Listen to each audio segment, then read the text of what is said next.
Direct selling industry का future क्या है, इस बिजनेस की सच्चाई क्या है, लोग इस बिजनेस के बारे में बताने से क्यों कतराते हैं, लोग इस बिजनेस में काम करना क्यों नहीं चाहते हैं, क्यों डायरेक्ट सेलिंग बिजनेस में इतनी नेगेटिविटी है, क्या है इसकी वजह। डायरेक्ट सेलिंग बिजनेस आने वाले वक्त का सबसे बड़ा बिजनेस है। क्यों?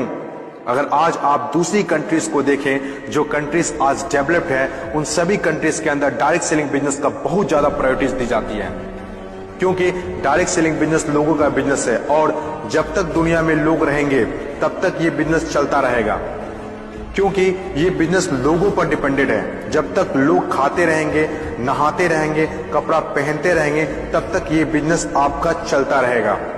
अपने इंडिया में कुछ लोग इसे फंसाने का काम बोलते हैं और कुछ लोग ये मानते हैं जिनके पास करने को कोई काम नहीं होता वे लोग ये काम करते हैं। मैं उन सारे लोगों से सहमत हूं, क्योंकि उन लोगों के पास अभी तक इस बिजनेस का प्रॉपर नॉलेज नहीं पहुंच पाई है। ये हम लोगों की जिम्मेदारी है कि इतनी पावरफुल और ब्यूटीफुल इंडस्ट्री के बारे में लोगों को समझाएं। दुनिया में कुछ ऐसे भी काम होते हैं जो लोगों को आसानी से समझ में नहीं आते हैं। एक छोटा सा एग्जांपल देता हूं। हम लोग दिन भर फेसबुक, व्हाट्सएप और यूट्यूब कितना यूज करते हैं और इसके लिए आपसे एक भी पैसा नहीं लिया जाता है। तो जरा सोचिए उनकी कमाई कैसे होती होगी, जबकि फेसबुक दुनिया के टॉप 10 बिजनेस में आता है कमाई के मामले में। कुछ लोग सोचते हैं अगर फेसबुक जब हमसे पैसा नहीं लेता है तो कमाता कैसे होगा। कुछ लोग सोचते हैं पता नहीं कमाता भी होगा कि नहीं। कुछ लोग कहते हैं जो डाटा हम लोग यूज करते हैं उससे कमाता है। डाटा का पैसा सिम वाले को जाता है, जिसका सिम हम लोग यूज करते हैं, चाहे वो एयरटेल हो या जियो हो। ना तो जानते हैं और ना ही जानना चाहते हैं कि कमाई आखिर कैसे होती है। दोस्तों, सबसे पहले आपके लिए ये जानना जरूरी है कि कोई भी इंडस्ट्री कैसे चलती है और कैसे बनती है। किसी भी नई इंडस्ट्री को चलने के लिए 4 फेज से गुजरना होता है। पहला जो फेज होता है वो होता है नेगेटिव फेज, और आज direct selling industry negative phase में है। ये फेज हर नई इंडस्ट्री को झेलना ही पड़ता है। जब भी मार्केट में नया बिजनेस आता है तो लोग पहले उसे ठीक से समझ नहीं पाते हैं और अनदेखा कर देते हैं। जैसे बैंकिंग सेक्टर के साथ हुआ, इंश्योरेंस सेक्टर के साथ हुआ, टेलीकॉम इंडस्ट्री के साथ हुआ।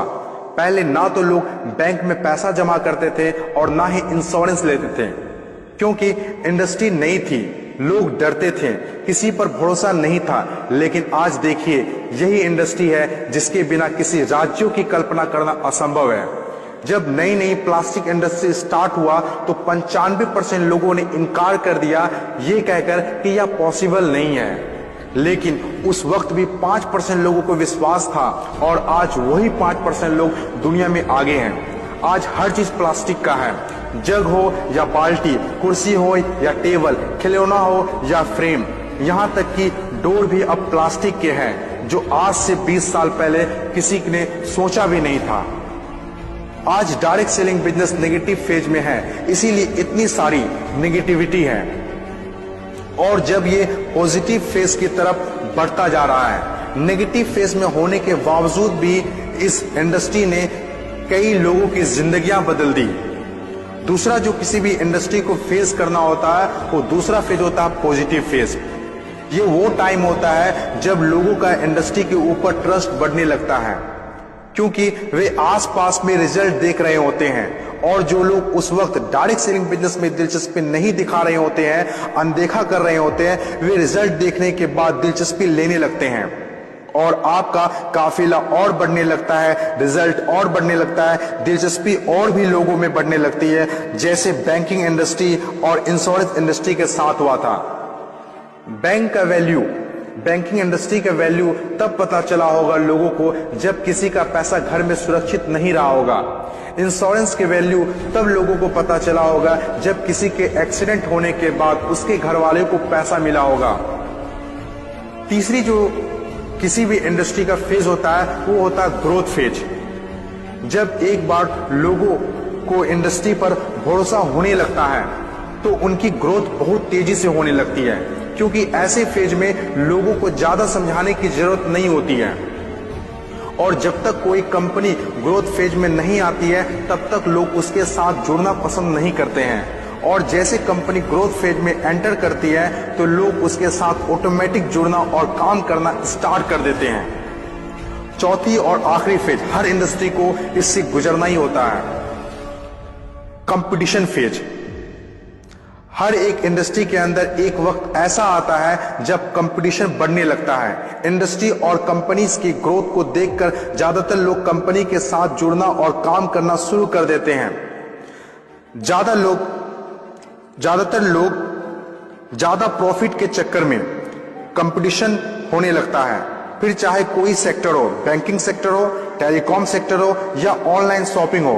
आज के टाइम पर हर सेक्टर में हाई लेवल कंपटीशन है। ये टाइम हम सब के लिए बेस्ट टाइम है इस इंडस्ट्री को जानने के लिए, समझने के लिए और इसे करने के लिए। According to FICCI, direct selling industry का मार्केट साइज 6000 करोड़ आंका गया है। आज तक जितना हुआ है उसको देखते हुए फिक्की ने डिक्लेयर किया है कि डायरेक्ट सेलिंग बिजनेस 2020 से 25 तक 645 अरब तक की हो जाएगी।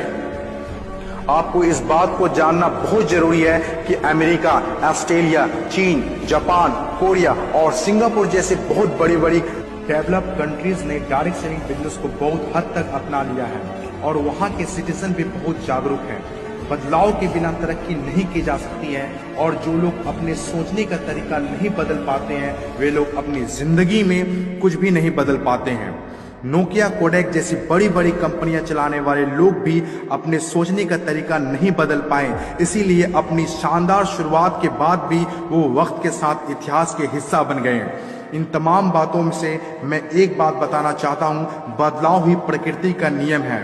बदलना तो तय है, जो वक्त से पहले बदल गया उनकी जिंदगी बदल गई और जिसे वक्त ने बदल दिया उनकी भी जिंदगी बदल गई।